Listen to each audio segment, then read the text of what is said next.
Deməli, əziz izləyicilər, hər məşq sonunda biz idmançılarımızı daha da motivasiya vermək üçün onları uzandırmaq üçün hər məşq sonunda gözəl idmançımız, yaxşı məşq edən idmançımız seçirik və hər məşq onları hədiyyələrimizdən bu soğukdan yanına əzəklə, çalışdığımız yerlər motivasiya vermək istəyik. Bugün müəllimlərin qərarı ilə bir dənə qız idmançımız Əzizlərini almışdır.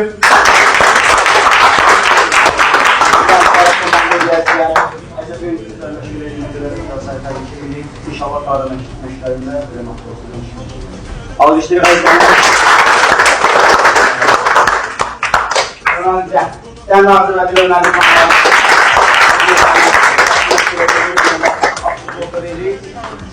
İnşallah ki, hər məşq çalışacağım ki, əlcəkli formadır, kim daha da qəşək motivasiyanın məşqlərə yanaşsa, hətta məşqdən çıxandan sonra ona bir dənə burada inci sofrasında bir dənə qəşək şam yeməyi verir.